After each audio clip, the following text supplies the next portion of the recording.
श्री कृष्णा दोस्तों, किशोरी क्रिएशन से मैं सपना शर्मा आप सभी का हार्दिक स्वागत करती हूं आपके अपने चैनल पर। दोस्तों, आज के वीडियो में आपके लिए माघ मास महात्म्य के दूसरे दिन की कथा लेकर के आई। इससे पहले माघ मास महात्म्य के पहले अध्याय में हमने जाना कि सूत जी ने जो है अपने गुरु श्री व्यास जी से माघ मास महात्म्य सुनने के लिए कहा। तब व्यास जी बताने लगे कि राजा दिलीप एक बार जो है गहन वन में निकल गए। गहन वन में जानवरों के पीछे दौड़ते हुए वे एक निर्जन स्थान पर निकल गए जहाँ पर उनको अत्यधिक पानी की प्यास लगी। उसके बाद फिर वे एक सुंदर सरोवर को देख करके अत्यधिक प्रसन्न हुए। सरोवर में जो है सरोवर अपने जल से सबको सुखी करता था, जैसे मेघ चातक के दुख को हरता है। उस प्रकार सरोवर को देख करके राजा की थकावट दूर। राजा ने रात्रि विश्राम वहीं पर की। अंतिम समय में सूकरों के एक झुंड ने आकर सरोवर में पानी पिया। कमल के झुंड के पास आया शिकारियों ने सावधान होकर सूकरों पर आक्रमण। शिकारी जो है कोलाहल करते हुए बड़ी प्रसन्नता के साथ राजा के पास आए और राजा जो है प्रभात हुआ देखकर वहां से निकल पड़ा। रास्ते में राजा ने एक तपस्वी को देखा जिसका शरीर तपस्या और नियमों के कारण बिल्कुल सूख गया था, जो मृगशाला और बलकल पहने हुए थे। इसे घोर तपस्वी को जो है राजा ने देखकर बड़े आश्चर्य से प्रणाम किया और हाथ जोड़कर खड़ा हो गया। तपस्वी ने कहा कि हे राजा, इस पुण्य माघ मास में सरोवर को छोड़ करके तुम कहाँ जाने की इच्छा करते हो? राजा ने कहा, महात्मन, मैं तो माघ स्नान के फल को कुछ भी नहीं जानता, उसके बारे में जो है आप मुझे विस्तार पूर्वक बताइए। माघ मास महात्म्य का दूसरा अध्याय जानते हैं। राजा के ऐसे वचन सुनकर तपस्वी कहने लगा कि राजन, भगवान सूर्य बहुत शीघ्र उदय होने वाले हैं, इसलिए वह यह समय हमारे लिए स्नान का कथा का नहीं। सो आप स्नान करके अपने घर को जाओ और अपने गुरु श्री वशिष्ठ जी से इस महात्म्य को सुनो। इतना कहकर तपस्वी सरोवर में स्नान करने के लिए चले गए और राजा भी विधि पूर्वक सरोवर में स्नान करके अपने राज्य लौटा और रनिवास में जाकर तपस्वी की सब कथा रानी को कह सुनाई। तब सूत जी कहने लगे कि महाराज, राजा ने अपने गुरु वशिष्ठ जी से क्या प्रश्न किया और उन्होंने क्या उत्तर दिया, सो कहिए। व्यास जी कहने लगे कि हे सूत जी, राजा दिलीप ने रात्रि को सुख से सोकर प्रातः समय में ही अपने गुरु वशिष्ठ जी के पास जाकर उनके चरणों को छूकर प्रणाम करके तपस्वी के बतलाए हुए प्रश्न को अति नम्रता से पूछा कि गुरुजी, आपने आचार, दंड, नीति, राज्य, धर्म, चारों वर्णों के चारों आश्रमों की क्रियाओं, दान और उनके विधान, यज्ञ और उनकी विधियां, व्रत, उनकी प्रतिष्ठा, भगवान विष्णु की आराधना अनेक प्रकार से तथा विस्तार पूर्वक मुझे को बताई। अब मैं आपसे माघ स्नान के महात्म्य को सुनना चाहता हूँ। सो हे तपोधन, इस नियम पूर्वक इसकी विधि मुझे समझाइए। गुरु वशिष्ठ जी कहने लगे कि हे राजन, तुमने दोनों लोगों के कल्याणकारी वनवासी और गृहस्थियों के अंतकरण को पवित्र करने वाले माघ मास के स्नान का बहुत सुंदर प्रश्न किया। मकर राशि के सूर्य आने पर माघ में स्नान का फल गौ, भूमि, तिल, वस्त्र, स्वर्ण, अन्न, घोड़ा आदि दानों तथा चंद्रायण तथा ब्रह्मा कूर्च व्रत आदि से भी अधिक होता है। वैशाख तथा कार्तिक में जप, दान, तप और यज्ञ बहुत फल देने वाले हैं, परंतु माघ मास में इनका फल बहुत अधिक होता है।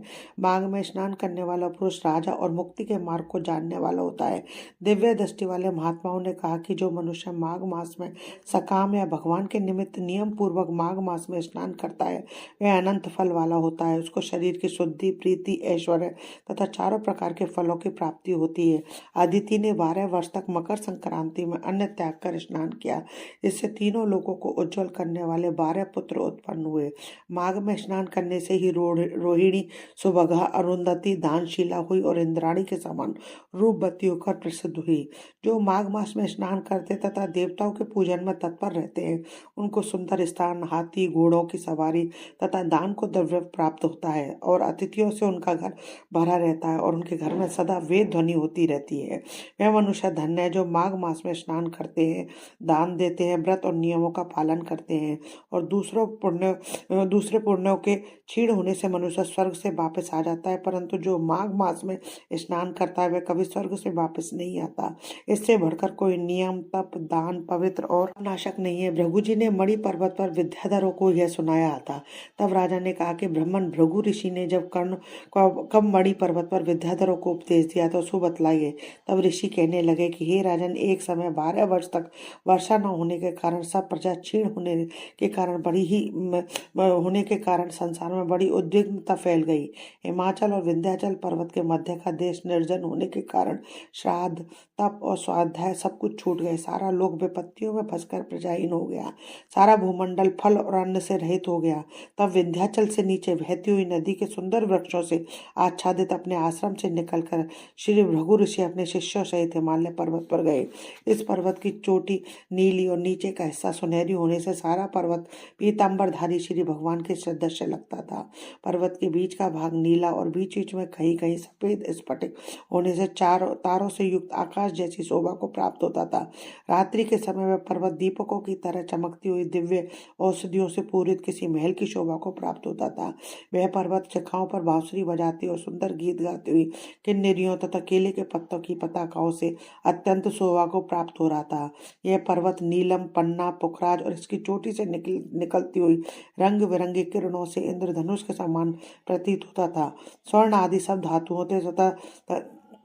धातुओं से तथा चमकते हुए रत्नों से चारों ओर फैली हुई अग्नि ज्वाला के समान शोभायमान थी। इसकी कंदराओं में काम पीड़ित विद्याधारी अपने पतियों के साथ आकर रमण करते थे। गुफाओं में ऐसे ऋषि मुनि जिन्होंने संसार के सब कलेशों को जीत लिया, रात दिन ब्रह्म का ध्यान करते हैं और कई एक हाथ में रुद्राक्ष की माला लिए हुए हैं, शिव के आराधना में लगे हुए हैं। पर्वत के नीचे भागों में जंगली हाथी अपने बच्चों के साथ खेल रहे हैं तथा कस्तूरी वाले रंग बिरंगे मृगों के झुंड इधर उधर भाग रहे हैं। यह पर्वत सदा राजहंस तथा मोरों से भरा रहता है, इसी कारण इसको हेमकुंड कहते हैं। यहाँ पर सदैवी देवता, गुह्यक और अप्सरा निवास करते हैं। ये तीसरी माघ मास मात्रम में तीसरा अध्याय समाप्तम। दोस्तों, यदि वीडियो अच्छा लगे तो लाइक शेयर कीजिए, चैनल को सब्सक्राइब कीजिए, पास ही में बेल आइकन को हिट कीजिए ताकि मेरे आने वाले हर नए वीडियो का नोटिफिकेशन आपको मिल जाए। हिंदू धर्म, रीत रिवाज, कथा कहानी जानने के लिए चैनल पर बने रहने के लिए बहुत बहुत धन्यवाद। जय